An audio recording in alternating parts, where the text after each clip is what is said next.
안녕하십니까, 신조의정입니다. 현재 중국의 경기는 하강 국면에 처해 있고 많은 사람들이 중국의 붕괴와 몰락을 얘기하고 분열을 얘기하는 사람들도 있습니다. 하지만 이러한 사실들은 관점을 달리하면 진실이기도 하고 거짓이기도 합니다.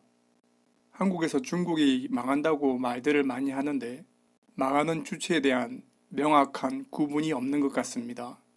망한다는 주체를 개인과 중국 공산당으로 나누어서 본다면 현재 실제로 중국 곳곳에서 많은 개인들의 붕괴가 일어나고 있습니다.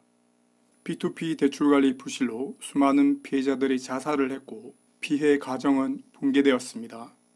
농지를 정부에게 강제 수용당한 농민들이나 도시철거민들은 삶의 터전을 잃고 위태한 지경에 놓여 있습니다. 외자 기업의 철수나 기업의 도산으로 많은 사람들이 일자리를 잃어 생존을 걱정해야 하는 중국 가정들도 많습니다. 환경 오염으로 겨울만 되면 미세먼지로 건강을 걱정해야 하는 생태 환경 위험에 처해 있습니다. 연금으로 노후를 꾸려가는 노년층의 경우 일부 성들은 연금 기금이 고갈되어 연금을 지급하지 못해서 노년들은 불안한 노후를 걱정해야 합니다. 신장 지역이나 티베트 지역은 민족, 언어, 문화 말살 정책으로 탄압받고 붕괴될 위험에 처해 있습니다.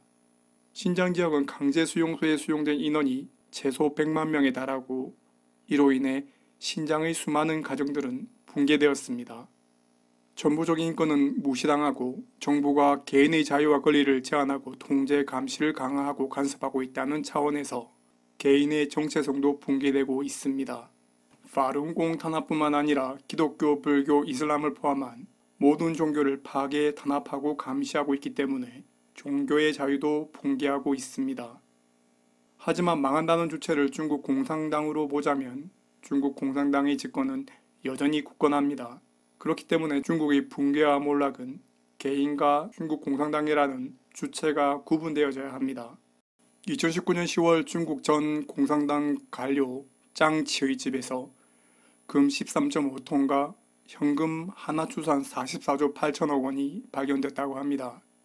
이러한 부정축제가 가능할 정도로 중국 공산당 시스템이 썩어 있고 공리가 아니라 사익을 추구하고 있지만 중국 공산당 정권의 집권은 여전히 공고합니다.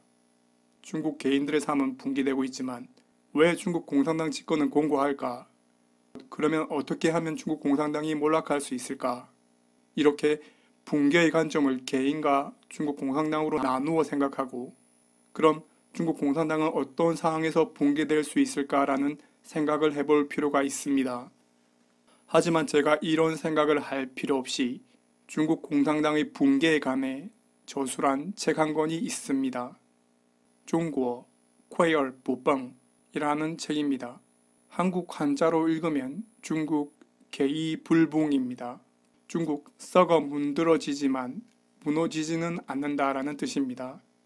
이 책은 중국 공산당이 대내외적인 산적한 문제에도 불구하고 상당 기간 안정적인 집권을 유지할 것이라고 예측하고 있습니다.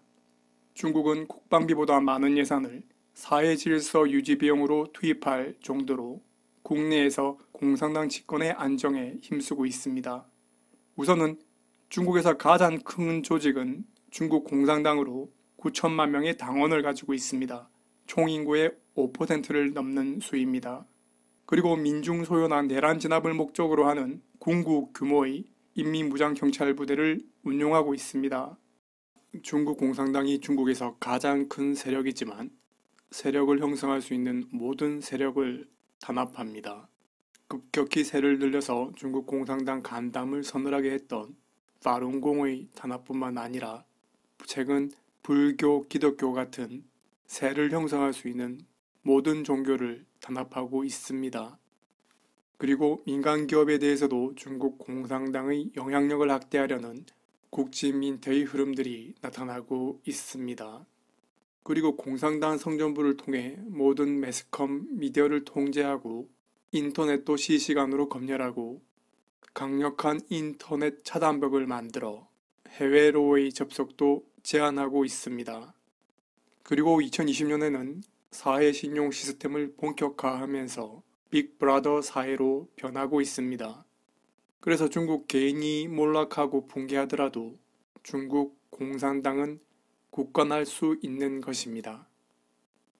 그러면 중국 공산당은 어떤 경우에 붕괴될 수 있을까요? 중국 쾌얼 부崩, 이 책에서는 중국 공산당 정권이 붕괴할 시나리오를 4가지로 예측하고 있습니다. 첫째는 공산당 내부의 정치적 투쟁으로 최고 권력자가 정치적 정적을 통제 불가능할 때입니다. 둘째는 민중과 정부의 모순 격화로 밀란 발생 시입니다. 셋째는 재정의 고갈로 사회안전 유지 비용의 지출이 불가능할 때입니다. 넷째는 외부와의 전쟁으로 패배할 때입니다. 첫째 시나리오는 시진핑이 집단 지도 체제를 깨고 권력을 집중하고 주석 임기제를 폐지할 정도로 권력의 견제와 균형이 깨진 만큼 힘든 시나리오일 것 같습니다. 둘째는 국방비보다 많은 사회유지 비용을 투입해서 국민을 통제 감시하고 밀란 진압을 목적으로 하는 군구 규모의 인민무장경찰을 운용하고 있어서 힘든 시나리오일 것 같습니다. 넷째는 외부와의 전쟁인데 미국이 중국과 전면전을 벌일 일은 너무 현실성이 먼 얘기입니다. 그나마 현실성이 있는 것이 셋째 시나리오로 중국 재정 고갈로 인한 내부 통제 감시 수단의 상실일 것 같습니다. 하지만 재정의 고갈은 경제가 하강하더라도 국민의 호주머니를 짜내고 짜내서 더 짜낼 수 없을 정도가 되어야 가능할 정도로 천천히 진행될 것 같습니다. 간단히 중국 공산당 붕괴에 대해 결론을 정리하면 중국 공산당 내부의 정치적 투쟁으로 인한 통제 불가능한 분열 상황이나 외부와의 전쟁으로 패배하는 상황을 제외하면 공산당 집권은 절대로 쉽게 무너지지 않으며 국민의 감시 통제를 강화해 그 국민들의 피를 죽을 때까지 쪽쪽 빤다 정도로 이해하시면 될 것 같습니다. 그래서 중국은 내부적으로 중국의 개인은 썩어 문드러지더라도 중국 공산당은 쉽게 무너지지 않을 것이다 라는 것입니다. 왜냐하면 중국 공산당은 중국 개인의 보다 나은 삶이 아니라 중국 공산당의 이익만을 추구하는 사형 정부이기 때문입니다. 이상 신조 이정이었습니다.